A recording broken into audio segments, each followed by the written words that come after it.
So, Lin and Long are 2 days away now, and I have not played Tish or Midas' story. Good on me. So, we are going to go through, play both of these stories, and yeah, that's all I really had to say. So let's just jump right into it. What the heck is this? Under the Sun recommended A23. Do they know who I am? Recon Squad C reporting at 7 o'clock. Elon intrusion detected. Coordinates have been sent. Oh snap, we starting off already. Got it. Calling Command Center, and Elon assault team of 8 has ambushed our D area. The disgusting sandworm. Sandworm? Wait a minute. Vulture Squad, provide immediate backup. Samash soldier puts down the intercom and raises the high-power binoculars again. The desert battlefield, several kilometers away, is filled with the sound of rumbling. Commander, the Elon side has sent reinforcements. Understood. Commander, although Elon's firepower output has been relatively weak these days, our ineffective defense cannot completely defeat them. It's time to let them know our strength. Otherwise, they might think we're really afraid of these bugs. The active personnel is already less than 100. Oh, you guys are cooked. Wait a bit longer. The orders from above require task force to exercise restraint in recent actions. Unless... The Sumash soldier suddenly pauses, his hand holding the binocular trembles slightly. Commander? What is that? GG's. A shadow, ghostly in appearance, reflects in the enlarged pupils. Oh? The dry wind that stings the skin sweeps over the sand dunes, raising layers of sand curtains. White flash passes by, behind the sand, and positions held by Elon soldiers erupt with piercing screams. Unable to see what exactly happened, the Elon soldiers have no time to react, and the sand dunes in broad... The sand dunes in broad daylight are stained red. Oof. And the last shadow slowly descends on the exposed shale in the desert.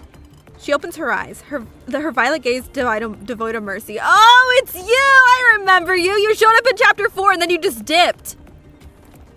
She boldly accepts the astonished gaze of the Elam people. Salatar! Salatar has returned! You do not fall on the Adipaz plains. The treacherous Shumash cannot harm you in the slightest. What are you doing? Are you crazy? Don't go over there! Someone with some sense. You're the one who's crazy. Why aren't you kneeling and paying your respects to her? Don't you see what she just did? But no, there must be some kind of misunderstanding. Salatar, did we do something wrong? No, she's just crazy. Yeah. She didn't even hesitate with that one. General, you remember me. That's good. Ooh. The soldier feels somewhat doubtful. He doesn't understand why he can't make a sound or why his vision is now pressed against the ground. He struggles to move his eyes, wanting to catch one last glimpse. But in the next moment, he sees a headless body. This is Node 1, dog. Why are we getting dark already? Everything I have once belonged to the people of Elan, but this country has betrayed me. Now I've made the determination to fight against Elan to the end. I will represent Sumash and declare... Oh, snap! That is utter nonsense. The Sumash commander's face turns pale. His expression goes extremely grim as he chokes out 2 words. Shut up! Dang. The intercom continues to transmit sounds. Calling Command Center! Calling Command Center! Dang it. Hello, can you hear me? Elan's assault team has been completely wiped out. Yeah, I would say so. It's her. She killed them all. Oh, yeah, he's next. Call the command center immediately. Still chasing us? Oh, she's cute. I hope you don't die. Told you to work on your stamina. It's not like we've been living easy for that long. How did your endurance drop this fast? It's just a short run and you're already wiped out. Nah, that'd be me, bro. Like, short run, long run? I ain't running. Oh, she's pretty too. With the little tails finally shaken off for the time being, the Chimera mercenary members start chatting idly. You call that a short run? We were really chased all the way back to the border. Come on, not everyone's built like that guy. Do you need water? Tish! It's Tish! Oh my goodness, hi Tish! Don't look down on me, I'm not even thirsty. With one slap, I can easily send 10 desert rats flying. Desert rats? Are you hungry? I'm not crazy. Ahem, allow me to remind you that the incident 2 months ago when we were transporting painkillers and ended up trapped in a python nest. No, don't make me relive that nightmare again. But to be fair, desert rats aren't the worst food. Oh, it's you! Although everyone tightly grips their weapons, their conversation is clearly lightened up. Sorry, I will defend the dignity of scorpion meat to the death. You did that on purpose, didn't you? Alright, let's get down to business. Leader, what should we do next? It's almost nightfall. Continue? I can't speak. Continue to move to the desert. Continuing to move to the desert isn't what it... You know what? Yeah, sure. Therefore, we need to finish this quickly. I wonder how many of them there are and if there are reinforcements. Tish places her hand on her chest. There, a module responsible for the detection of surrounding object vibration frequencies is rapidly computing. This was implanted when she replaced her mechanical arm for the first time. A layer of rope separates her fingertips from her skin. Just a light press allows her to hear sounds from further away. Less than 2 kilometers away. 20 people. Chaotic footsteps are coming with the sound of the wind. Tish looks at Nagael, who merely taps her right ear. Kamala seems to have forgotten things like desert rats and scorpion meat, eagerly moving her wrist. Oh, fine, they can teach this group of stupid Shamash people a lesson! But aren't you a Shamash person? Oh! Wow, your insults are quite dirty! Though they're busy chatting, their work in hand doesn't stop. While everyone's checking their weapons and ammunition, Nagael walks over to the woman wrapped in a cloak. Tish lowers her head, making it hard to see her expression. I will not hesitate in battle. That's not what I meant. Tish, you can trust us. Although we don't have the numerical advantage, we are not weak. Understood. She suddenly looks at Nagael. However, there are 25 people. Alright, it seems I have a lot of room for improvement. Soon, Nagael's smile fades. Everyone is on alert. They're getting close. Alright, time to fight them! Light work, by the way. Anyways, as the sun sinks below the horizon, the temperature in the desert begins to drop. The distant howls of beasts add an unsettling feeling to the night. However, for the members of the Chimera Mercenary Corps, this is just another day. They sit around the campfire sharing water and barley bread. Don't stir up trouble! I really don't want it to fight you again. If those pesky flies catch up, I'll have to split my attention to deal with them. It's fine to treat those guys as a bit of fun occasionally, but now I have serious business to attend to. It's quite troublesome. Have you noticed that Chumash's recent pursuits are different from the initial ones? Really? In what way? Tish had escaped. During the earlier classes, they might have shown her no mercy, clearly unconcerned about causing her harm or she might die. But now they seem to have many concerns. Rather than the pursuing, it feels like they're more observing. Haha, it's probably because the news that Tish can eat people has spread. What? Who is spreading misinformation? They fear me. Perhaps I can't. Why are you feeding said misinformation? What? She lowers her head and her bangs falling to cover her eyes. If I can make them quiet down completely, I can do that. She states her thought plainly. Her voice is soft, but everyone present hears it clearly. Nagael gazes at Tish. That mysterious ability, akin to enjoying food, is your power, but none of us have the right to interfere. But Tish, are you willing to use it? Tish falls silent for a moment and lifts her head to look at Nagael. I didn't know before, but now, I don't want to. Then we won't use it, and settle this with our real skill. Real skill can't hold off wave after wave of Sumash forces. Our boss left just this handful of us. I know we'd be short on people. I knew we'd be short on people. Hey, if we call Suwato and the others back now, is it still not too late? Okay. No contracts mean starvation. Oof. Hey, our boss agreed to let you in, which I find completely unreasonable. Clearly you. Why insist on coming along and making things difficult for yourself? Obviously, it's to verify whether that Saltar popped up days ago is the real deal. The one Kamala speaks that name, the once lovely mercenary groups falls into a dead silence. That name holds extraordinary significance for everyone present. For Nagael, for Tish, for even someone like Kamala, whose family perished in the battles led by Solitar's forces. This night, at this moment, is chillingly cold. If so, what do you plan to do? Revenge? Why not give it a try? What if it works? Yeah, no, you're gonna get cooked. That's what's gonna happen, actually. She's gonna cook you. You can't kill the general, and that person can't possibly be the general. Kamala looks at Nagael, who remains calm, focusing solely on the tearing bread to eat. Aelon's betrayal of the general is shameless, and Tumash's crimes against her are equally unforgivable. The general will never collaborate with these two filthy factions to achieve any goal. Are you really that certain? When she reprinted the border, you didn't even see it with your own eyes. But I witnessed the moment the general revived with my own eyes. I clearly saw her hatred and fury, so I'm very certain. The general's wrath will engulf the entire IS continent. If she reappears, it won't just be about annihilating a certain corpse. And when that happens, will you stand with her? Nagael falls into silence. Kamala scoffs and turns to Tish. Tish, will you? Strictly speaking, she could also be considered your mother. I will stand with Nagael. You really live up to. The news comes to. The news? Oh, news came? No, it's Midas. Midas mentioned! Oh my go! Okay, so Midas is here. Yes, a reliable source of information. Salatar's public betrayal has caused a strong impact within Elenon. Sumash takes advantage of Elenon's internal turmoil to seize some territories. To diminish Salatar's intimidation, yada yada yada. Dang.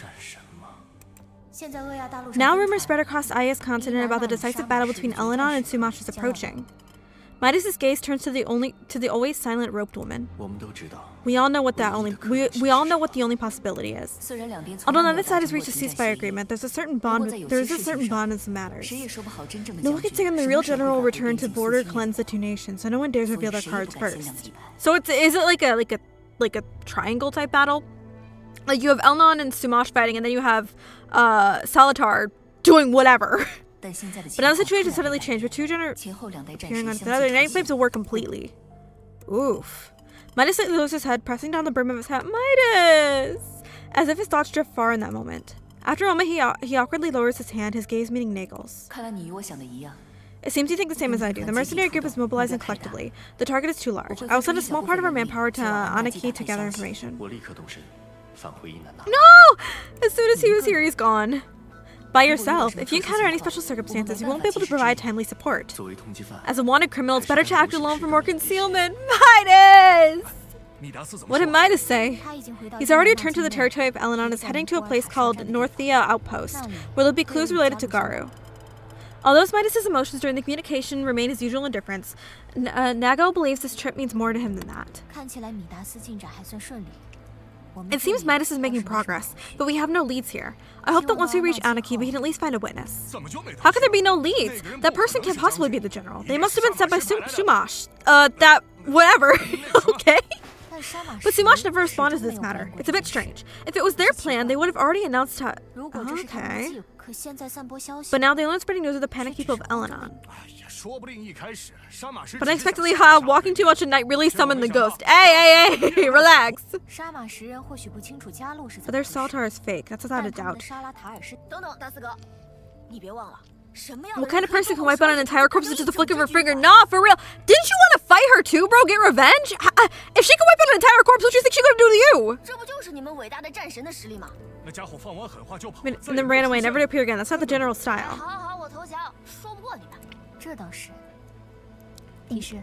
Does she? Currently, the latest deep batch G-type is testing the effects of mechanical wings. Mechanical wings? There are no rumors about the person having wings. Haha, if they really succeed, wouldn't they have to replicate hundreds or thousands more according to the specification? That's very difficult.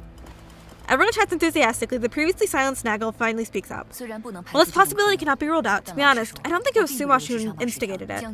The general only temporarily left Ayas, but she'll return one day. If she discovers that Sumash has caused chaos in her name, she will settle old and new scores together. I don't know, I'm pretty sure that woman we saw was pretty much her. The people of Sumash cannot be aware of this. The people of Sumash are like this, timid yet bold, and quite foolish. Wow, you just insulted yourself too! They got beef, bro!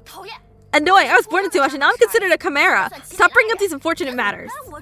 Ah, I see. It was that Salazar who couldn't stand the foolishness of Sumash, so she ran away. Did they grow some brains? Well, Tish, I didn't mean to insult you. Before becoming a modified body, we went through a complete development process from embryo, albeit artificially accelerated. Then our bodily functions and structure are consistent with humans. So we have brains. He made a joke and she went into a whole lecture. Most sisters didn't survive the operating table, and those who did were in terrible condition. Aww. The desert is very quiet, even the faintest sight can be clearly heard. Then why did you all just escape? Good question. Maybe they already tried that. You really are Sumash first. Did you forget they all had a tracking device implanted? What was it called? Tracking is just one of the functions of the biological chip. Tish covers the back of her neck with her hand. Once out of control, the back end remotely activates the chip to release current. The feeling of a nerve breakdown is very painful and unbearable. So obedience to orders is a must. Those people. If you dig out the chip, you'll die. I've seen it happen. Oof. I once thought I would die too, but I didn't. The person said it was because I'm an echomancer. My body underwent changes, which is why I survived. It's that thing called seed. Oh. Kama looks at Tish with a half smile. What about removing the chip through surgery? Tish shakes her head. It's highly dangerous. It can damage the central nervous system. Don't even think about trying it. It's not possible. If that's not possible, then I just say blow up that back end. What do you think's gonna happen when they use dynamite on like a chip? The entire body's gonna go kaboom! A gust of night wind blows and the campfire flickers. Even she can't take him seriously. Why are you looking at me like that? I wouldn't really blow it up, just saying. I never thought of that method before, but I think it could work. Wait, seriously? If we can't handle the chip, we can do something to the back end controls the chip. Oh, the back... wait, was the back end separate? Sure. Seriously? But the back end is in a certain laboratory, and I don't know what the exact location. What a disappointment. It still seems there's no hope. Sushan seems suddenly uninterested, but Tish's eyes sparkle. If the chip fails, everyone will be free, no longer threatened, and wanted to obey Base's commands. If that's the case, with too much disarmed, they won't be able to continue fighting. That won't work. It's rare for Kalma to agree with Tish, but Nago throws a wet blanket on their optimism. In that case, Ellen's defense will be even more reckless. Sumash should never give up on the interests of Yugaro Island. Being pushed back to the brink would only drive them to greater insanity. It seems the one heading to the front lines will be Sumash themselves. Kalma sits down as if drained of energy, and a strange silence falls around, broken only by the crackling of burning firewood. Ending pain and sacrifices is the general's former vision. Dang. Because the war was never initiated by weapons, nor will it ever be ended by them. That's a bar. I don't get it. Nago reaches the tightener cloak that's about to come undone. We are too weak to achieve those grand goals. So we can't do anything? Nago's tone becomes lighter, and the stagnant air begins to flow again. Chimera is a mercenary group, only concerned with getting paid for the job. There are plenty of tasks we can take on. The current goal remains to find that person impersonating Salatar. But for this task, no one's paying.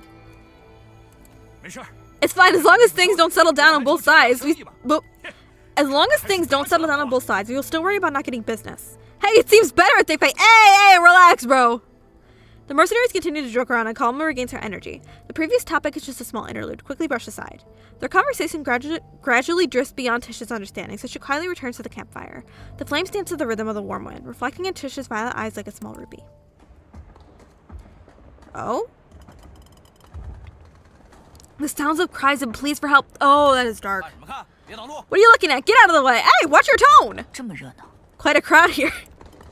The Sumash civilians kneel on the ground, weapons pressed against their heads with the mess of large and small packages scattered at their feet.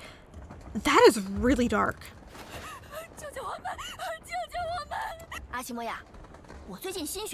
See it split at half. Have you heard it?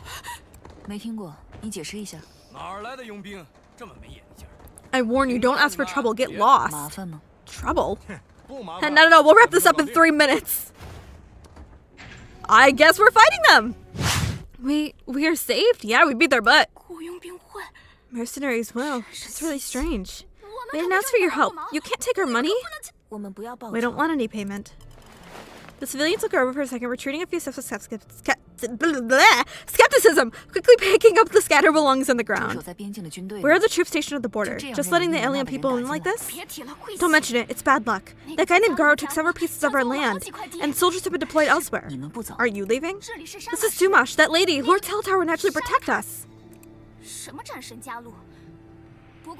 Garo. Oh, they're talking about Midas! I forgot about that. Don't you dislike Salatar? What are you talking about? That's Salatar. Oof. She were here today. The island people would have 100 times the courage. They won't even dare show up. She's a little, something. Countless would kill for such an honor. Nagel shows no expression while Kalma has already clenched her fists. There's a strange smell here. I'm going for some air. You know what? At least she held back. Just watches Kalma walk away and then faces to turn the civilian. Faces to turn. I just realized I said faces to turn. What? Please don't say such things. I didn't say anything wrong. Why are you... Miss, you seem a bit... She squints her eyes and begins to scrutinize Tish carefully. Nagel coughs lightly. Speaking of... Oof. After all, everyone knows wherever she is, the scales of victory tilt in that direction. Upon hearing this, the woman immediately smiles brightly at Nagel. In the current situation, the right people know which side to stand on. Still, that's Salatar. Although most of her face is covered, Tish pulls her cloak up a bit more and quietly walks outside. Behind her, the conversation between Nagel and the woman continues. You saw her? Of course, at the time there were sounds of gunfire outside, and we hid at home, too scared to go out. Then suddenly someone shouted. It was Salatar. Tish. Tish walks to the end of the ruins away from the crowd, wanting to be alone in a quiet place for a while. The position she stands I can't talk. The position she stands is supported by a load-bearing pillar, preventing the wall that should have collapsed from falling, casting a shadow on the ground. In this small, devastated world of ruins, there's a faint sound. Tish crouches down and picks up the white feather. No, the bird! The bird! But after just a tick, it falls silent, quietly laying in her palm. No, the bird! It seems that part of her memory is missing. Where are her own hands? When were they replaced with mechanical ones? Is the storm of Oedipus planes that severs them, or are they just replaced for testing purposes? But it doesn't matter. The center of the mechanical palm is a sensor that can receive temperature from the outside. So she can feel a bit of warmth crossing the cold metal material from her palm, with the part connected to her body finally flowing to her heart. Then it clenches her heart into a lump. Tish stares for a while before placing her right hand over the falcon's body. Her fingertips brush over the soft feathers, and she knows that soon it will become stiff and cold, like a stone that would never move again. If Solitaire were here, Elenon wouldn't attack. It would also... She trails off in her thought, mind drifting, until a single tear falls, sinking into the red-streaked white below. The sound of hurried footsteps snaps her back. They'll fall back first, as Sumash's squad is heading this way. Best not to clash with them here. Tish nods and looks down at the falcon in her hand. Nagel also notices it. Take it with us. Alright. Oh, Tish. The town streets are narrow and winding, nothing like the open terrain of the desert where you can just run flat out. Worse yet, the shouting of Sumash soldiers is getting closer. It feels like two groups could run into each other at any moment. Hey, this way! A deliberately hushed voice calls out from the alley to the left. Nagel turns her head towards the sound. A civilian is waving at them urgently. Oh, snap. Nagel quickly calls his person is not among those nearly captured by the Elenon soldiers. Sneaky. What if it's a trap? Well, at least someone's using their brain. Go ahead. Just goes. The group walks briskly along the alleyway, reaching an empty space at the end. Here, the sound of the soldiers outside are almost inaudible. It seems relatively safe. The man has just jogged ahead to lead the mercenary group and now stops, gasping for breath. W, go! Thanks for leading us! Let me catch my breath. Just a moment. Nagel is very patient, waiting for the man to calm down before asking that question. Who are you? My name is Saru. I'm nobody, just a poor lowly person born in this place. You're a mercenary group, right? I heard that Elenon people say that. So? Please help me. Take me away from Sumash. I can't stay in this place for another day. A useless person like me, without anyone to help, would starve to death in the desert before even escaping Sumash. Leave? Where do you want to go? Elenon? It could work. Or just leave Ias. Nagel's silence clearly leads Saharu to misunderstand the situation. His face turns bright red. Oh, I will pay. That should be enough, right? You mercenaries always work for money. And I just saved you. Alright, let me hear how much you think you're worth. Saru rummages through his pockets, even checking his socks. In the end, he only pulls out a few crumpled bills. That's all. Otherwise, just to be across the Oedipus plains. It's not that far anyway. Let's go. With the captain's word, the others turn to leave without hesitation. Seeing his last help slipping away, Saharu lunges forward, desperate to grab Nagel. I suddenly restrained behind his back. He can't turn around and can't see who has ambushed him. You want to ambush? Now Saru Jenny wants to call over to Suma's shoulders to uphold justice. That hurts! I'm the real victim here! With a clang, a medical object falls onto the concrete floor. This is... Huh? A badge issued by the Sumash army? As everyone's gaze turns to Saru, the situation becomes awkward. I could give you time to explain. I just don't want to go to the battlefield. I don't want to die. Is that so hard to understand? A soldier forcibly conscripted into the Sumash army, who escaped from the army to avoid going to the front lines. I was forcibly conscripted into the army. You should be able to tell that I've never undergone proper training. Sumash army has already started conscripting among ordinary people. As far as I know, they have a mysterious special operations team with incredible combat abilities. Why do they need someone like you? Why am I so unlucky to be caught up in this? Why run away?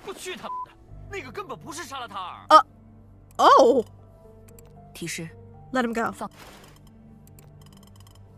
It's a face completely covered and cannot be seen clearly. Do you know who she is? In any case, she's not Salatar. She's been imprisoned by Sumash for years and only recently escaped. How could she possibly turn against them? Many people saw it with their own eyes. Are you trying to say? Not just two. Sounds like you know quite a bit. If I tell you everything I know, could that cover my payment? Depends on how valuable your intel is. Special operations team you mentioned earlier. What makes them so mysterious is that all the members operate masked. No civilians or enemies are allowed to see their faces. Because each of them has the face of Salatar, so he knows about the clones. The surroundings are still quiet. Everyone's waiting for Saru to continue speaking, but he's stunned. Aren't you all shocked? When I first saw those faces, I had nightmares all night. Tish is one of those faces. So where do these identical looking people come from? That's some lab-grown creature. The tags is collected over the years have basically been used to research these things. Are you saying the front line is fake? Is the military releasing it from the lab? Half and half. The Sumosh people are almost scared to death of her. Who would dare to pull such tricks? The military is also investigating which escaped experimental subject did this.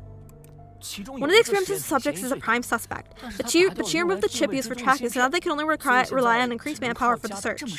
So as long as the chip is still there, theoretically all experimental subjects can be tracked. Do you know the whereabouts of the fake? Who's giving her commands?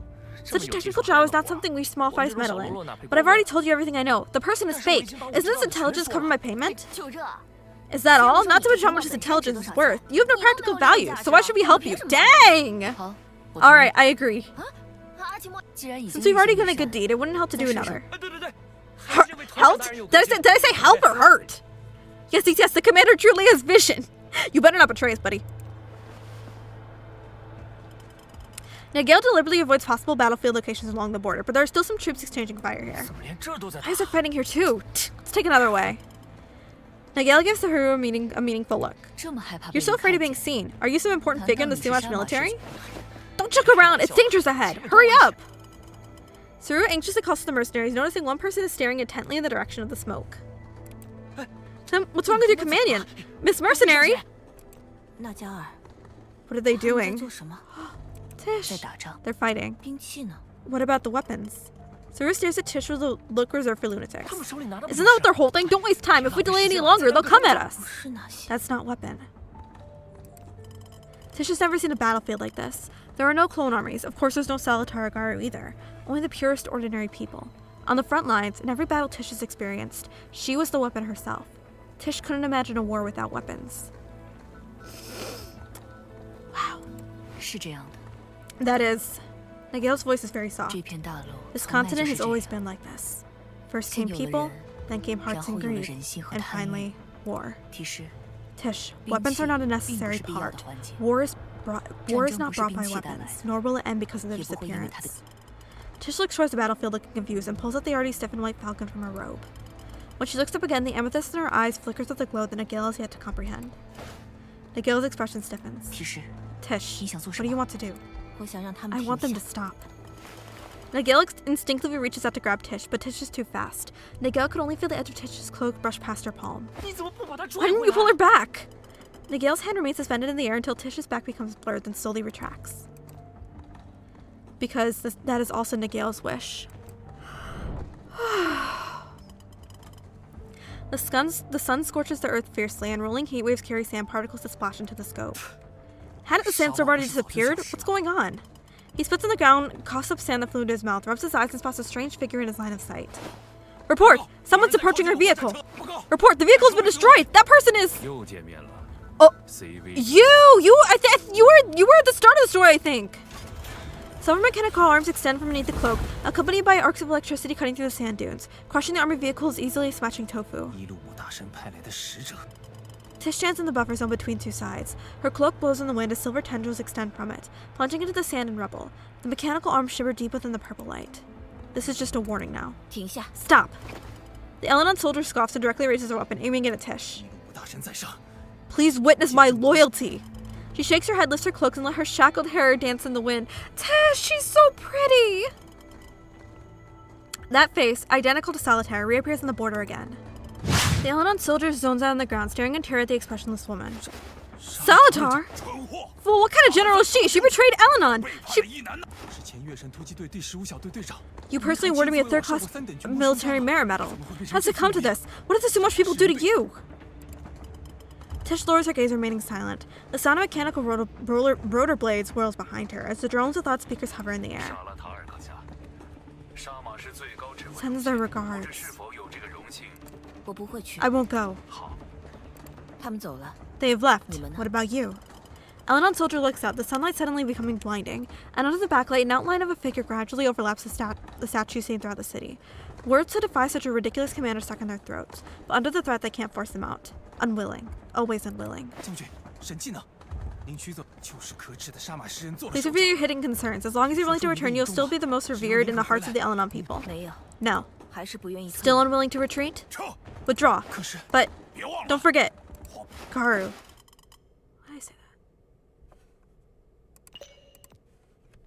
Soon, both sides withdraw their forces to their respective bases, and the vast desert returns to tranquility as the flames of war soon have never been ignited here. The Chimerian mercenary corps rush in and surround Tish, while Kalama stands outside. I can't read! Stands outside the crowd with a dark expression. I was really caught off guard just now. Tish just rushed out like that. Luckily, they were truly scared away by Salatar. Why didn't you deny it and tell them you're not Salatar at all? Just like when you first met us. Tish stares at the robe, not taking it for a while. Perhaps Tish should focus on anything else. Just in a daze. Nigel patiently waits for Tish to respond. Because they fear Salatar. Tish, CV018, it doesn't matter. I don't think so. The Elena may not know who you are, but the Sumash do. But both sides still retreated. Even if you have a face unrelated to the general, they still would do so. Because they saw you display power beyond their imagination and feared it. She picks up the rope on the ground and drapes it around Tish. Power. Tish unconsciously repeats it. I don't want to compare myself to her. But if it were her, she would handle it better. Nigel shows a bitter smile and can't help but sigh softly. If it were the general herself, the situation would probably be even more uncomfortable. You again! Bro, why were you trying to run? Kalama drags Saru by the collar with one hand, pulling him along. Saru is much taller than Kalama, making the scene somewhat comical. Easy, go easy. Bro, you tried to run! What do you mean go easy? Saru rolls on the ground looking dusty and disheveled. Ouch, are you crazy? Trying to escape? No, I wasn't. It's just, you already got me out of Sumash, so I won't trouble you any further. Since you already know this experimental subject in our team that the Sumash are looking for, we can't let you leave easily. No, it's not that simple. To prevent you from going back to inform others and trading our people for merit, I should be more thorough. Saru is so scared that his legs go weak, he barely manages to stand up, only to plop back down on the ground. Dang, her aura is crazy! No, let me explain. Saru's trembling hand reaches the lining of his clothes and pulls out an ID card. I'm not from the Sumash army, I escaped from the lab! Then that makes the situation even worse. Tish's voice turns completely cold, and Saru feels she's even more terrifying now than when she was on the battlefield. Calm down! This patch you belong to is not under my control! Nigel casually flips up the information on the card and reads out the person's original name. Eberher. I picked up that nameplate from the lab. It might have been left behind during one of the military's handovers of the experimental subjects. Eberher. Falsely claiming to be a soldier named Saharu, he is actually a researcher in the Sumash Eternal Daylight Project. He left the laboratory for some reason and is attempting to escape from Sumash. Shouldn't a researcher like you stay put in the lab? What are you doing running around everywhere? One experimental subject is lost from the lab I'm responsible for. If they trace it back to me, my life will be in danger.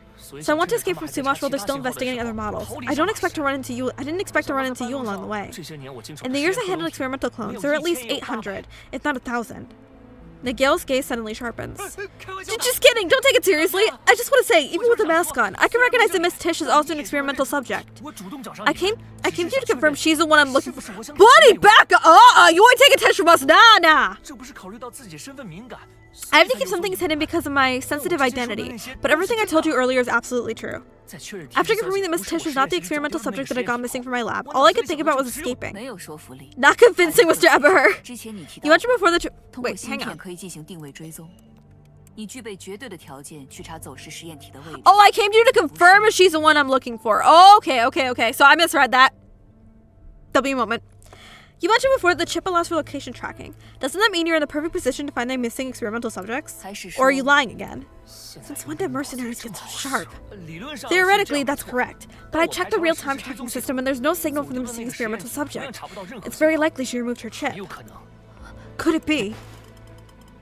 Nigel looks at Tish. If that's the case, that means the Echomancer mentioned by the person is not just Tish among the clones. Nigel, I want to find her. We will definitely find her. Mr. Eberher, please lead the way. Alright. Huh? Where to? It can't be my lab, right?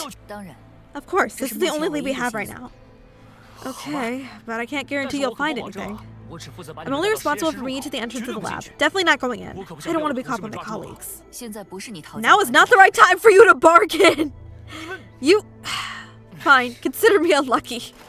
The mercenary band fades into the distance and the desert returns to silence. Behind a withered varied leaf poplar, a figure slowly emerge. You! Inferior duplicates. Passing through this oasis rich with olive pigweed is a suitable camping spot for a brief rest. Tish digs a small hole beside the raised stones and buries the white falcon in the sand. That is what Nigel taught her. A life with broken wings will rest here.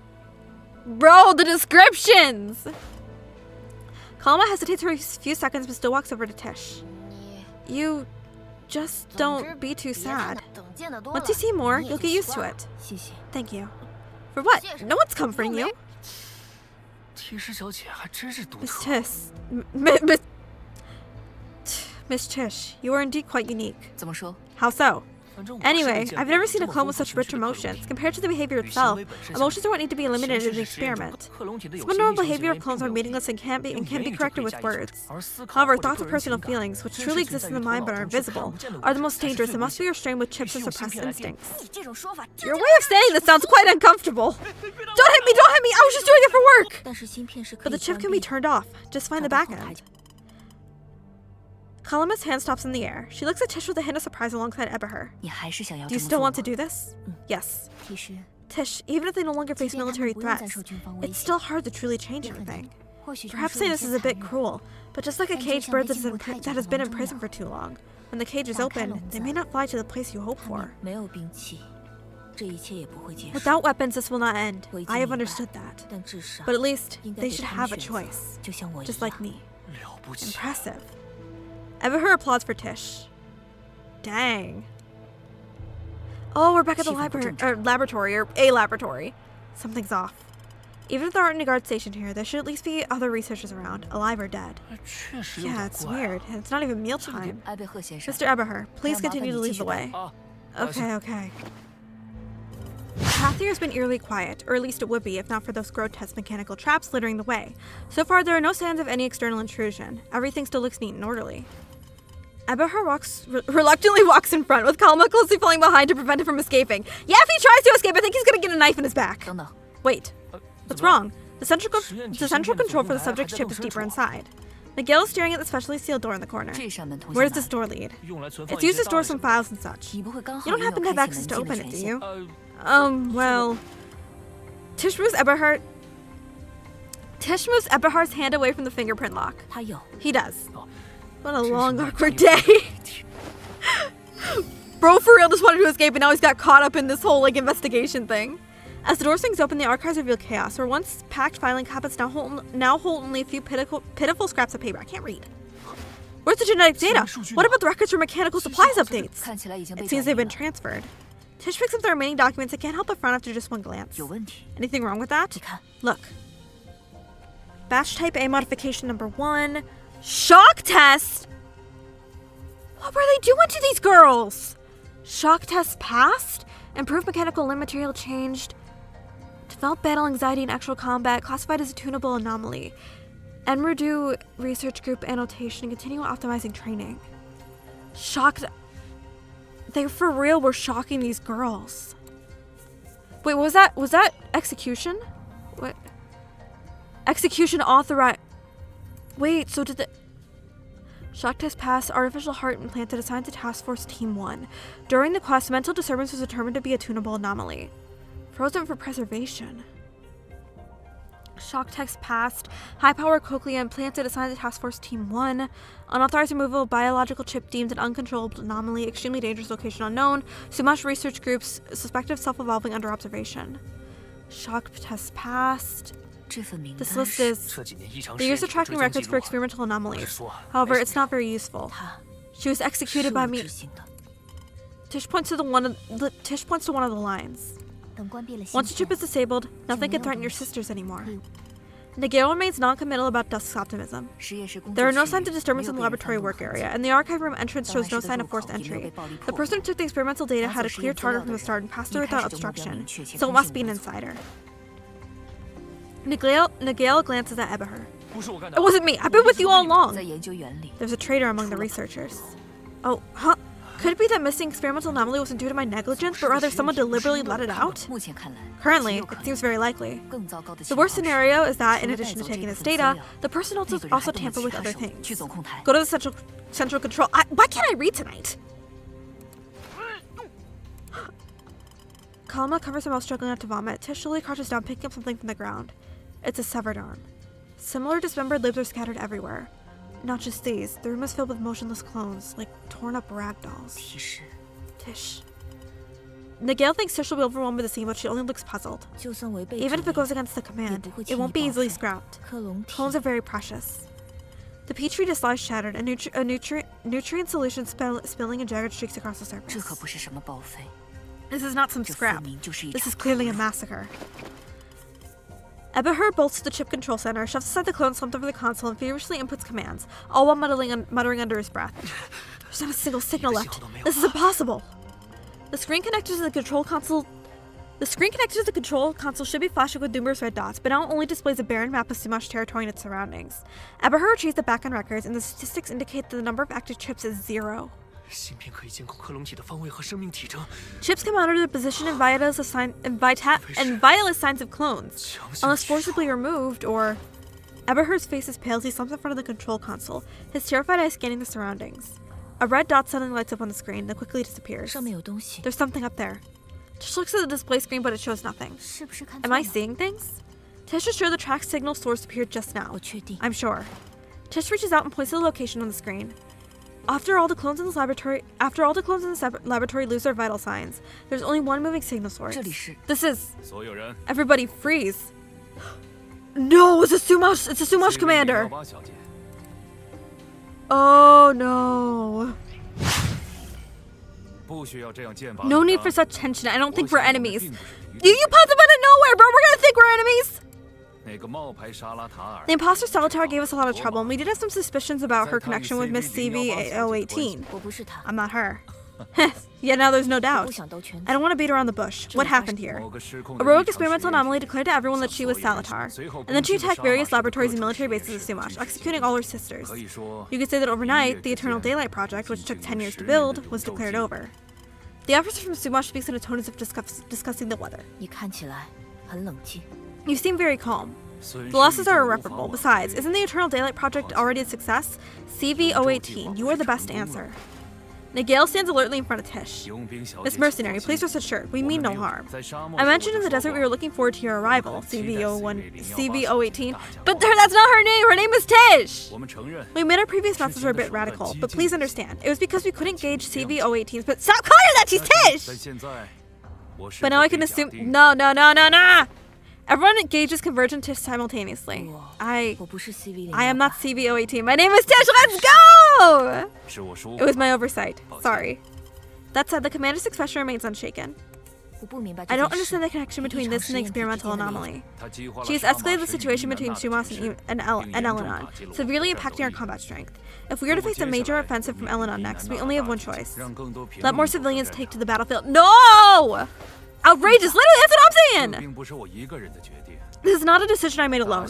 If we continue, there's a chance to gain more benefits and resources. If we give up now, we will have nothing. Bro! Sorry, my oversight proceeds to call her Miss CV-018. Her name is Tish! The commander casually ignores the new name of the clone, which makes Nigel frown in displeasure. But Tish has no intention of correcting him again. We will find that person. Well, let me be more frank. The Lords of Sumash hope he can unite with us completely. Join the Sumash army and eliminate that Salatar and help Sumash achieve final victory. From now on, you will enjoy the same glory and respect in Sumash as Salatar. Isn't that why you were born? Are you all insane? Salatar will not spare you. By then, the situation will be completely different. If this proposal sounds insane to you, it's only because you never considered an option like this before. Who do you think you are? As long as her name is Tish! Is willing to stand with us, the future Sumash will erect countless statues in your honor. I don't want that. Enough, what you want is just a weapon. In terms of being despicable and shameless, Sumash and Elenon are equally matched. If we truly trust you, we'll only end up like General Salatar, or even worse. No need to worry, the clone experiments are no longer necessary. Miss CV-018 is the most successful creation. Her name is Tish! Elenon is short-sighted. How can we make the same mistakes as them? Moreover, the people of Sumash are pragmatic. Seeking more concrete benefits is the highest priority. As for those illusionary reputations and authorities, they mean nothing compared to money. Well, the love of money is the root of all evil. The sage thinks without changing your expression. You are indeed despicable and shameless. Well, think as you wish, but reconsider this proposal. Forming an alliance with people like us is the most stable option, isn't it? From now on, no longer as CV-018, but as... Her name is Tish. She's not Salatar! She's not Salatar! As As dusk approaches, the wind and sand suddenly intensify. After leaving the laboratory, Nigel decides to check the location where the chip signal source appeared. Although only Tish saw the signal source light up for a moment, the Chimera group is heading in a certain direction. Kalama looks at Tish, hesitating to speak. Are your eyes twitching? No, it's just... I feel like I should apologize to Tish. Why? I admit I was a bit annoyed with her before. Huh? You dislike Tish? Isn't it obvious? Because you always look like you have a grudge against everyone. I thought you were at odds with the whole world. That's crazy. I declare that I also dislike you. Anyway, I do have a bias against Tish, and some of the things I said before weren't very nice, so I apologize. It's not easy that you finally figured it out. I had a bet going at the leader on how long you keep sulking. But why? Because of my appearance? I'm not that shallow. Aizuma also replaced her mechanical arm. But what you're saying is half true. Your face, which is just like Salatar's, always makes me feel like you'll bring war like her. So when that rogue Sumash made a condition, I was really afraid you'd just agree to it. Sounds pretty tempting. I'm almost moved. Why don't you agree? Tish is about to say something when her expression suddenly changes. Someone's coming. Oh, it's Salatar again!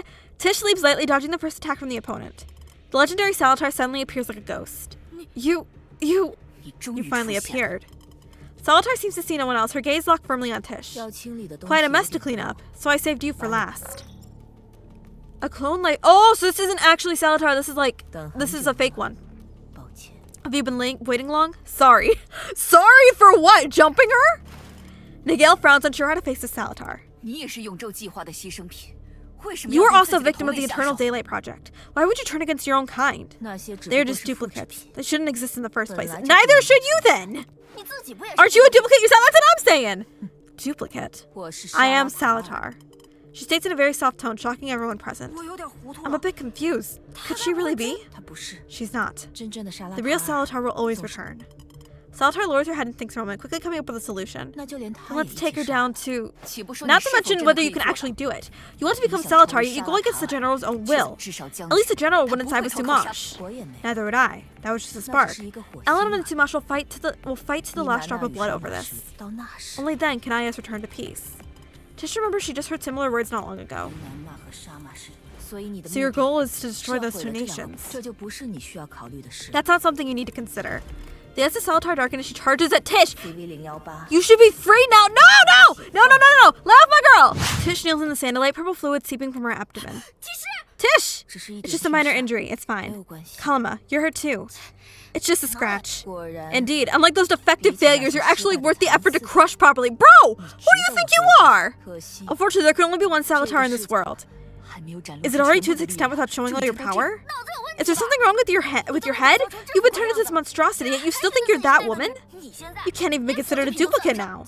Even Salatar, symbolizing absolute power, relies on those two invincible artifacts, doesn't she? From this perspective, what's the difference between Salatar herself and a weapon? So whoever becomes the strongest weapon is Salatar.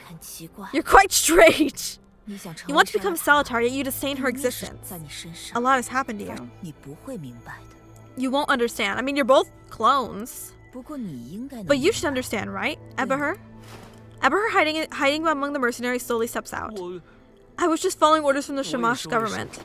Oh, perhaps before dealing with CV-018, I should take care of you first? No way. Eberher is frightened and unable to move. Nigel immediately steps in front of him. Dark red mechanical tentacles attack from Nigil's left shoulder. She collapses to the ground, exhausted. She covers her left shoulder with her hand, blood seeping through her fingers. Just a small injury, I'm fine. No! Don't do that to my homegirl! Tish feels that Nigil's not fine, so she quickly retracts her weapon and drags her damaged body to check on Nigil's injury. Salatar can't understand the expression on Tish's face at this moment. Now Tish's attention is on that mercenary leader. This is the best opportunity, as the last clone in the world is about to disappear. She slowly raises her hand, revealing a sharp arm blade. You need to disinfect and stop the bleeding immediately. You're learning quickly. Salatar freezes, her hand raised midair, as if suddenly forgetting how to strike. An inexplicable fury surges through her. Enough. Not going to keep fighting? If it's just to deal with you, I don't think there's any rush. You're more fragile than the average duplicate. Your excess emotions leave you full of vulnerabilities. There's too many idle people here. It's very noisy. I'll wait for you in a quieter place. She glances at Eberher with a look as if she's looking at something filthy. Eberher, bring her there. Salatar turns away, disappearing into the wind under the sunset. So, like, is he gonna betray us, or? AA001, what an incredible achievement. As the first experimental clone born from the Eternal Daylight Project, the physiological capacity with the original body has reached 99.864%. This means that with proper training and modification, she'll reach the same level as Salatar in terms of strength, speed, and endurance, and other combat ability assessments. Important crystal is not successfully duplicated and still has flaws. Transplanted from the original host instead. This original host, not these mass-producible duplicates. Dang. Wait, that voice. Wait. Oh, this was ever her. Electric shock. Increase the output power. Increase it further, the chip will burn out. How do you plan to deal with AA001? Scrap it. Oh my goodness. The campfire burns and the wood crackles in the firelight. Dust picks up a stick and throws it into the fire, causing the flames to flare up a bit more. We previously speculated the clone of impersonating the general was the latest research achievement, but unexpectedly she turned out to be the firstborn clone. The latest research results. It's not entirely wrong to say that. We later discovered the reason electric shocks are ineffective on AA001 was that she lacked the sense of pain. For the war machines themselves, not feeling pain is the best gift. However, the upper heads believe that unconditional obedience is a top priority for these clones. Without the ability to feel pain, she cannot be controlled by means such as electric shocks. Tish sits apart from the crowd, with her back to everyone. Nigel casts a worried glance at that silhouette. She knows Tish has been listening. It's not fair. We already achieved such outstanding results. Why stop now? I believe the chaos caused by AA001 was merely a stress response. As long as we guide her slowly, she'll understand the situation. But these people, they lack patience. They lost their faith far too easily. Is it so? Then tell me, Mr. Eberher, what is your faith? Eberher immediately sits up straight. Of course, to use all my knowledge. Dang, what is this guy on about? And then? I will make my research results public, telling the world that I have scientifically recreated their miracle. Nigel remains non-committal, observing Eberhard's passionate face with a falcon-like gaze. Kalama leans close to Dusks and whispers, I've read about such people in novels. Like some Frankenstein who gets so caught up in research they end up going mad. So you convince the other researchers in the laboratory not to destroy her. Yes, all the data on AA0001 indicates she's too precious, so upper heads readily agreed to freeze and preserve her. The experiments proceeded normally, and many successful cultivated subjects were produced from starting batch A type B, but none matched the similarity of AA001 to Salatar. So at the time, I decided to restart the modification of AA001. You have quite the nerve. Aren't you afraid of being discovered? It wasn't that bad. The external conditions at the time were quite favorable for me.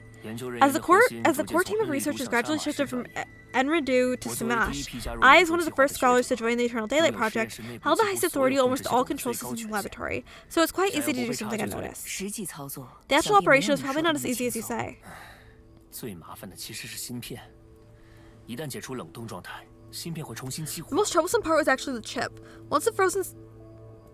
The most troublesome part was actually the chip. Once the frozen state is lifted, the chip would reactivate.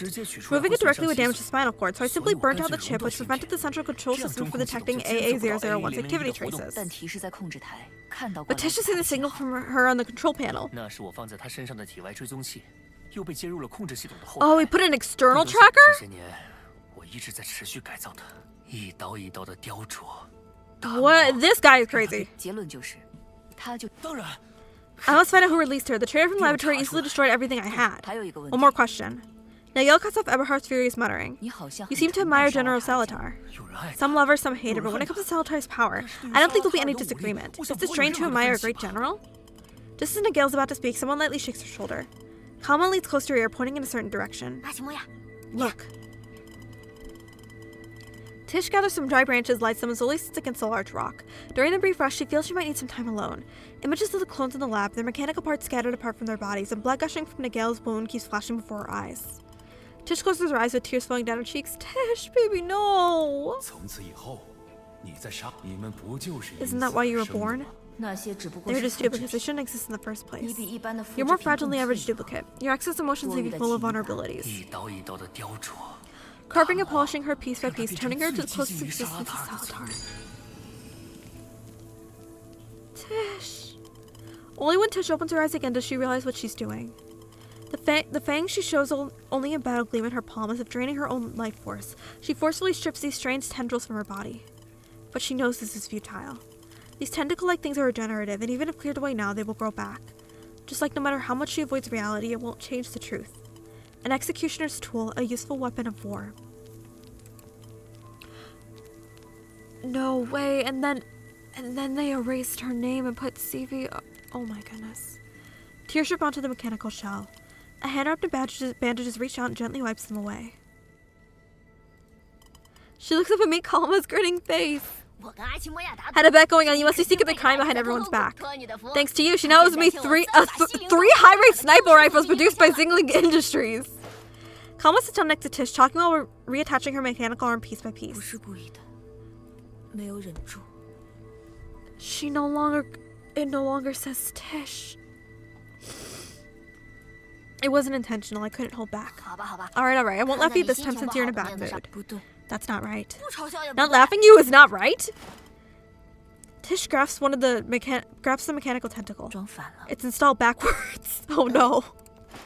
Kalma quickly stops what she's doing and awkwardly looks up at the sky. Wow, this mood is so moodish. Well, I'm leaving. Sorry. Huh? Why the sudden apology? Tish points to the bandage on her hand. That clone harmed you. That has nothing to do with you. It's not you who suddenly went crazy and beat us all up.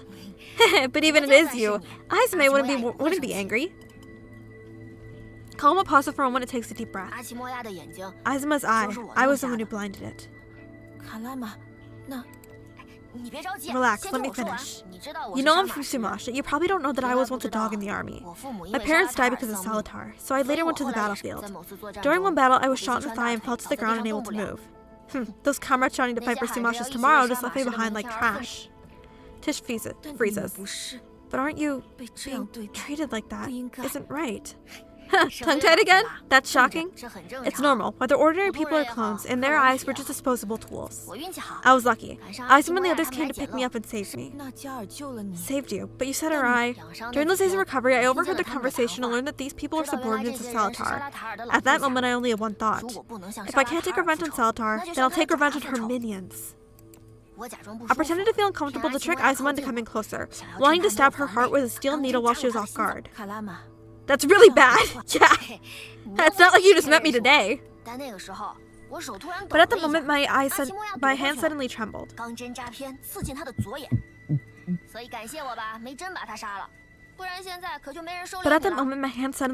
And Izuma dodged, causing the steel needle to miss and pierce her left eye. So thank me for not actually killing her, otherwise no one would take you in now. Tish watches Kalma silently, the latter's face still etched with a self-mocking smile. I was so angry he wanted to kill me, shouting something like, I don't hit women and you can leave. I wanted to leave, but my leg was still messed up back then. Izuma didn't hold it against me and insisted on waiting until I recovered before letting me go. I didn't expect to stay in Chimera until now. Who would have thought I'd end up staying with the Chimeras all this time? Hey, I'm not trying to comfort you or anything. Just recounting some past events. Whatever you think, it's your call. Tish stares intently at the busy sand ants in the dirt, clearly putting in a lot of effort to think. Kalama, I can answer your question from earlier now. Which one? Back in the lab, where I refused the offer from the Sumash people. Because I didn't want to become Salatar. Although my birth is merely a mimicry experiment, I want to be Tish and follow my own will. Oh, and then her name is back! That name sounds beautiful. I really like it. Tish, my baby! Whoa, what's with the sudden epiphany? Looks like my story is really pretty moving, huh? Sorry, Kalama. There's actually a part I didn't understand. Kalama shakes Tish's shoulders desperately. Which part? This touching story! I won't allow you to not understand it! Oh. And you all got hurt because of me. I still feel very sorry. I already said it's nothing to do with you. If you really feel bad, just go beat up that fierce lady. Call it vengeance on our behalf. Well, it took you all night, but you finally said something worthwhile. Dust supports Nagel and walks out from behind the rocks. Come on, how long have you been eavesdropping? Said too much and blinding Nagel. That's at the very beginning! Wait, you knew all along? Why didn't you remind me? I was going to, but you asked me to let you finish first. We didn't conceal our breathings, nor did we soften our footsteps. As mercenaries, you should always remain vigilant. Yes, next time for sure. Sorry. For the phrase I said, welcome back to the team. Looking back now, I was quite self-righteous. No need, But now, you don't have to be afraid anymore. You have a home... You have a home now. Dust smiles and pats Tish on the shoulder while Kalma shyly scratches her head. Yes, that's the situation. So far things are going smoothly. Tish entered the lab about 10 minutes ago. Don't take risks. You all are injured. I can handle it myself. What? Where's the danger? It's just a simple fight. Well, you don't think everyone will die here, do you? This job's no big deal. Barely even need to lift a finger. Don't listen to Kalma's nonsense. We still got fortunes to make. Tish, stop always thinking about stopping war, extinguishing war weapons. I think you understand that on this plane, it's never something one person can accomplish. Not even General Salatar. Tish nods. Yes, I understand. I'm just going to handle simple tasks and we'll be back. Haha, look, Tish learns quickly. It's still me teaching. You should take a break from talking. The name Goro will soon disappear. This farce should come to an end. I also think that compared to dealing with the trouble itself, what's more important is what to do afterward. Someone needs to pay for their foolish actions. Midas! Any ideas? Before Midas could respond, the communicator suddenly jams and the connection is lost. Leader, shouldn't the communicator be upgraded as well? Ebahur is missing. Oh no! Tish walks alone on the glistening ground, examining the surrounding environment. Ebahur's secret base is an abandoned laboratory of Sumash, and he said all this is to thoroughly upgrade AA-001. But he excused a sense of incongruity? A scholar who is flustered and timid yet can tear open a corner of a massive plan and complete the final form of the clone. To achieve this requires not only exceptional talent and wisdom and professional skills, but also an indestructible spirit supporting him. Is it just about trying to leave his name in the history of science? Before Tish shut off, Nigel reminded her of this. Objectively speaking, human insanity knows no bounds and has always surpassed human imagination. But the mercenary's intuition tells Nigel that Ebahur's obsession with Salatar has something to do with science. Tish also agrees with this. A rustling sound comes from behind and Tish immediately turns around alertly. Come out! The sound disappears, the surroundings fall silent again. Along the way, many mechanisms and access alarms can be seen, but they're all currently turned off. For this meeting, all three parties are trying to facilitate. There's no need to set additional obstacles. Oh, she's here! Oh, snap. The last gray security door opens, revealing the face of AA-001. She no longer disguises herself as Salatar, but appears in her true form. Tubes connected to her back link to precision instruments, and with the mechanical clattering, unknown substances flow into her body. I hope you like this graveyard. Oh, no! As soon as AA-001 finishes speaking, the security door closes to the bank, cutting off the sneaky gaze from outside. This rare time belongs to just the two of us, shouldn't be disturbed by others. Her name is Tish! You've recovered well. Seems you had a feast. Yes, Dust grilled meat yesterday, and I ate a lot. Oh, Tish. You're hunting clones. Why did you leave me for last? It's my habit. My favorite dessert should be enjoyed last. Who do you think you are? You know me? Although my intention appearing at the border wasn't for you, I indeed hoped to catch your attention. As expected, you did not disappoint me. Why? Because you are the one who resembles me most, the one most likely to become me. Who are you? I am Salatar. No, you're not! Tish shakes her head honestly. You are not Salatar. Like me, you're a duplicate. What was the first thing you heard when you opened your eyes for the first time? Don't remember? Or don't want to say? I remember. Remember your name. Remember your number. CV018 next. But I'm different. She moves forward, disconnected from the device, gracefully walking towards Tish, the electrified conduits dragging on the ground. I heard him call me in the name of Salatar. From the moment I was born, I was the only Salatar. But when I woke up again, surrounded by countless replicas that looked just like me, I felt confusion for the first time. Are you killing all the clones out of fear? Fear. You are more fragile than I imagined, CV018. Her name is Tish! AA-001 slowly approached, his eyes locked on Tish. The one who awakened me, I remember that voice, is the first person to call me Salatar. He wants to help me become the true Salatar. AA-001's arm blade glints coldly, and a voice suddenly echoes in Tish's mind. Are you referring to those modifications and experiments that cut you open and reassemble you? Those things only torment you. Why not escape? Escape. Oh, let her go! Hey, get your hands off her! Let her go right now! AA-001 smirks and quickly approaches Tish, the conduits behind her writhing as if alive, wrapping around Tish's arms and legs. I am Salatar. Why should I escape? The ones suffering are you, mere imitations yet burdened with the wish to become Salatar. You can never achieve that. AA-001 tightens her grip on Tish's neck, whispering the softest words in her ear. I can help you end this. Tish is like a prey caught in a giant spiderweb, waiting to be devoured by the Weaver. Just ending like the sad lives of those duplicates. Nobody has right to take lives at will, not even Salatar herself. AA001 gaze quickly turns cold. The last trace of warmth vanishes from her eyes. I will make you understand the true meaning of the name Salatar. I promised Nigel and the others. I'll be heading back. Alright, it's boss battle time! Time for my corrosion team to literally take her down because it's literally my strongest team. Alright, here we go. Alright, big damage, here we go, let's go! Alright, please nobody die. Boreas, put out healing, please. I started realizing my team's health is going down, and that was not a good thing. Okay, we're almost done, Okay, phase two, here we go. Alright, we got this, let's go! Oh shoot, she has immunity. Never mind, she doesn't have immunity anymore! Alright, I'm failing, I gotta send in Midas, let's go!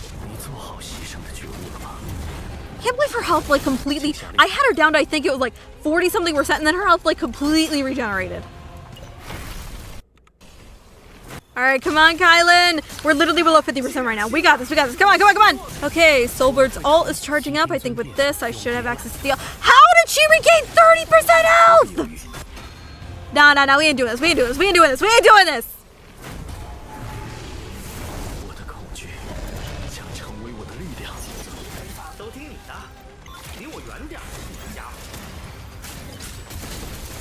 Okay, Soulbird, come on!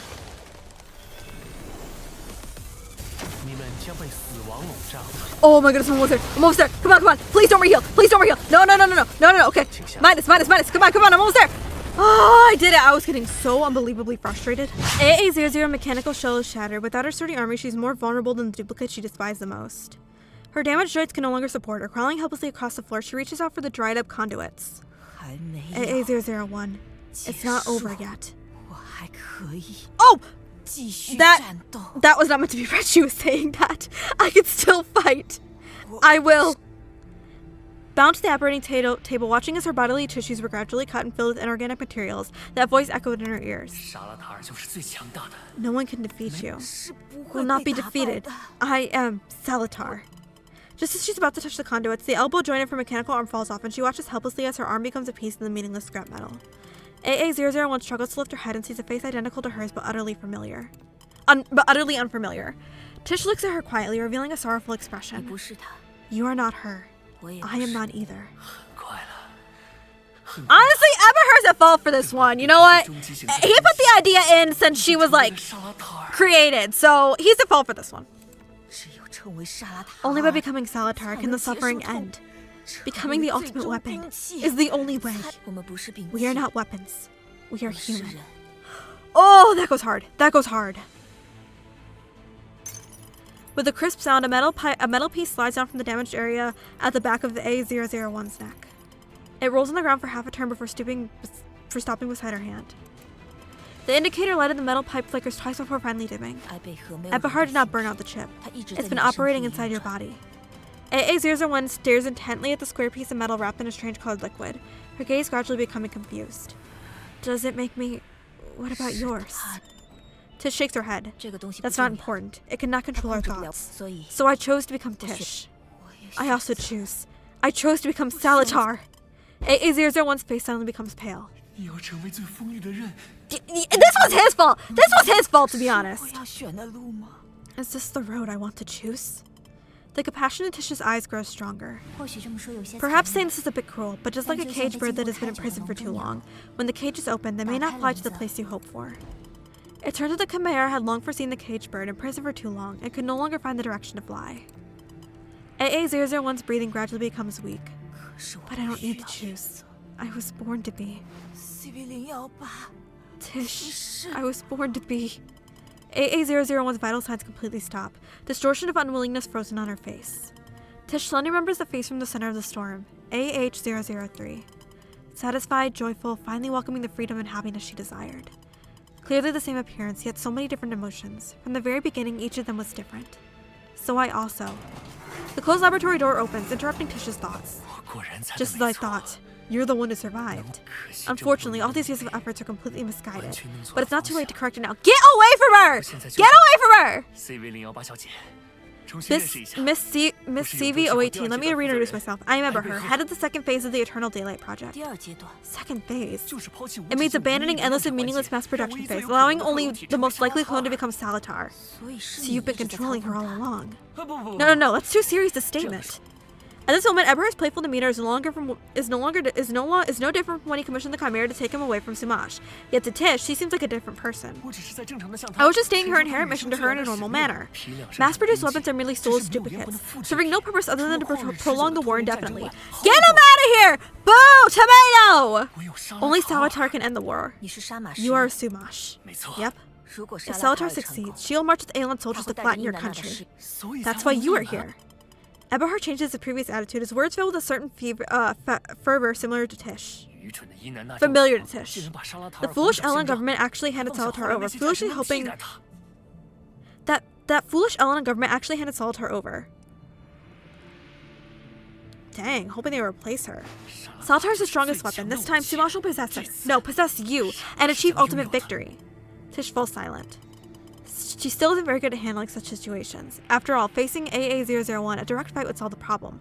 But with Eberhard, she feels even a light touch could cost him his life. What would Nagel do if she were here? Tish shakes her head. No one here is a weapon. War is not initiated by weapons, nor will it be ended by them. She repeats what Nagel said. It definitely will, as long as the weapon is powerful enough. Eberhard opens his arms, approaching Tish with a full burst of Eberhard opens his arms, approaching Tish with a face full of fervor. Completely unaware, he's kicked the metal pipe belonging to AA001. You're right. I haven't done anything to AA001's chip. Burning the chip out will damage the spinal nerves, leading to death. This has been verified on other clones. I know this too well. Its implantation. Burning the chip out will damage the spinal nerves, leading to death. This has been verified on the other clones. I know this too well.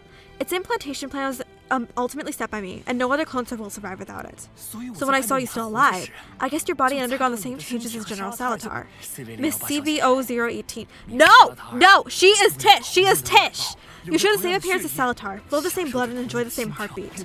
You also possess the same noble soul as the General. You are the next Salatar chosen by the half-crystal. See? You are so similar. You are her. Tish really looks down at the metal pipe belonging to AA001. Miss C... No! Get away from her! Bo! Get away from her!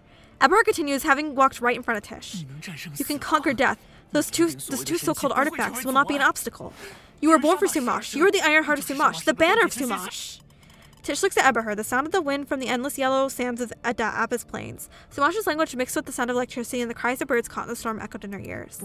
No. I refuse. Why? Don't you want the war to end soon? On the Apis Plains, didn't you drive back the soldiers from both sides using the identity of Salatar? Eberhard's voice presses on, his footsteps move forward again. Get away from her! The crude language of Sumash still echoes in Tish's ears. In addition, there are more popping sounds. Like falcons desperately flapping their wings to escape the storm. Like the sand fire that inexplicably ignited in the desert. The scorching wind swept through, not only failing to extinguish it, but seeming to make it even more dazzling. It seems she felt it that day too. I see. Eberhard looks at the person in front of him and seems a bit distracted, feeling that he has finally found the weakness of this lady. You don't like the title, Salatar? Miss CV018, Salatar is just a name. Anyone can be Salatar. As long as we cooperate, you can become the true... You are wrong. What? Salatar is not just the name. She's the first flag raised by Elenon, the nightmare of Sumash. Statues and people will remember her forever. She cannot be replaced. What you want is an obedient General Salatar to flatten Elan for Sumash. You treat the real Salatar as a weapon too. Ooh, clock him! That's why we exist. I don't. I admire General Salatar. She is the strongest weapon. No, the strongest human. She could stop the war. Yeah, she could stop all of this. As long as no one interferes. No one can stop her.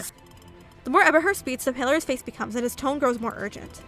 Tish steps forward, bends down to pick up the metal piece kicked aside by Eberhard, and Eberhard instinctively takes a step back, drawing the gun he's been gripping tightly. Pointing at the future Salatar he spoke of.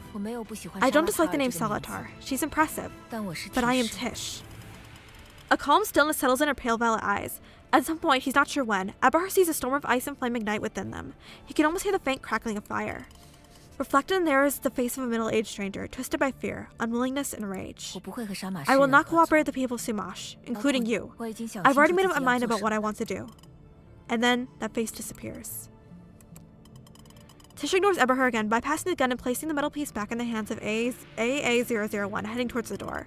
While walking, she feels some joints in her leg, mechanical connections are damaged, but it's fine. They'll be repaired. Stop, I will shoot. CV-018, I know all your weaknesses. I can hit your core to make you lose balance, render you inoperable, and send you back to the laboratory. Do not touch her! You won't ever her. You don't understand weapons, nor do you understand Salatar. Oh, clock him! These past few days, Tish doesn't know why she's been crying, but she shouldn't anymore. Tish walks aimlessly, her steps unknowingly becoming lighter. She vaguely recalls the feeling of still having human feet, back when she didn't have a name. Clang. Outside is the usual scene of yellow sand-filled air. Eberhard watches Tish's departing figure, kneeling despondently on the ground. 10 years of effort vanishes in a mirage of the desert, dissipating like an illusion. That's what you get. Say, I don't understand. Say I don't understand? Who says I don't understand? General Salatar! No, I can still restart. The data and samples are still here, as long as I retrieve these waste products. There are no more chances, Eberhard. Hearing a familiar voice, Eberhard suddenly looks up. It's you! Aren't you already? Is that in the laboratory? Shh, it's a secret. Keep it confidential. So you released AA001. The one that took the experimental data was you too. There are too many things to clean up in IS. Of course we need some capable cleaners to help us do the dirty work. Although our cleaners have their own ideas on how to do the cleaning. Fortunately, the results are still satisfactory. Blood will erase everything clean. So it's been you. Wait. Wasn't that, like, younger? Eberhard, so is he, like, talking to himself, or? A continent left in ruins with nothing but wasteland. There's nothing better than this. Salatar's not a fool. She won't be deceived by your little tricks. So we must clean as thoroughly as possible, burying everything that moves and doesn't move under the sand. Just one last bit of cleaning left. Care to guess how I'll wrap things up?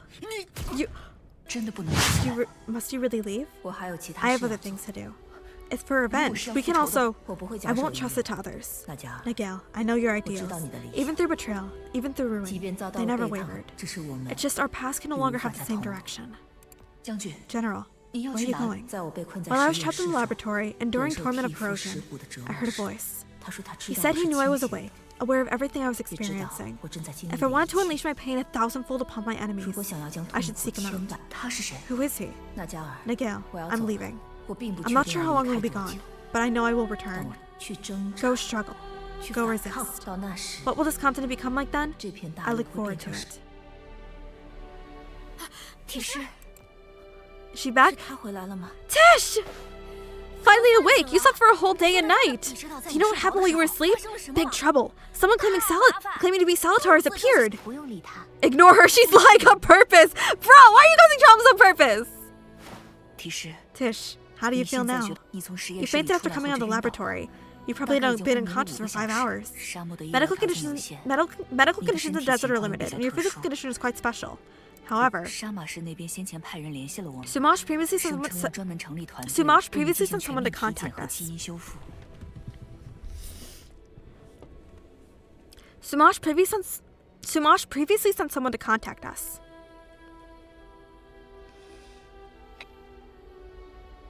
Sumash previously sent someone to contact us, claiming they would form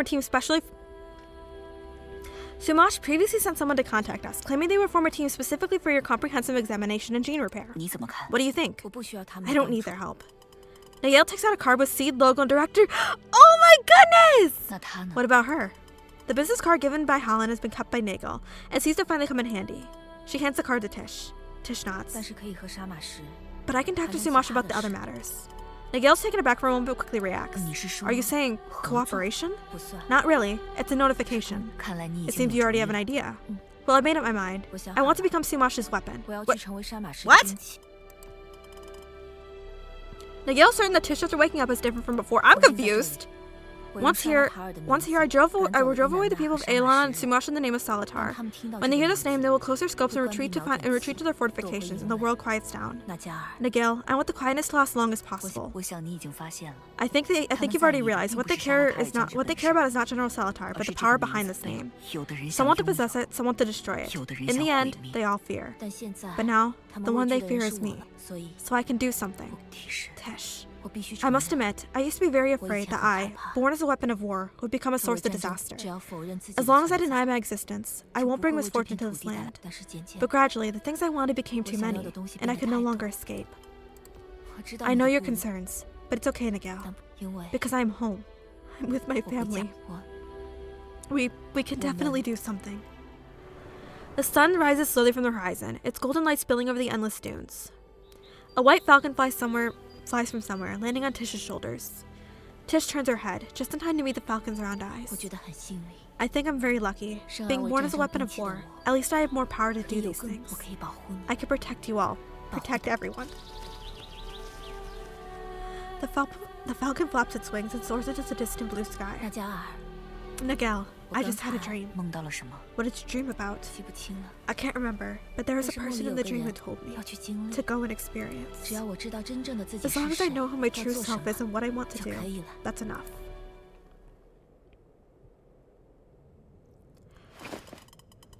Okay, wipe away the tears. Buddy, what are you doing? The laboratory's in disarray and the newcomer frowns deeply, stepping carefully to avoid the chaotic bloodstains on the floor, surveying the surroundings with undisguised disdain. All that rushing just to get here? Clunky ugly. This is what people in the desert manage with your life's work? Old man, are you still feeling proud now? A little past achievement could stir up a storm in this forsaken place. Frederick glances at the lifeless Ebahara on the ground. A colleague of yours? What?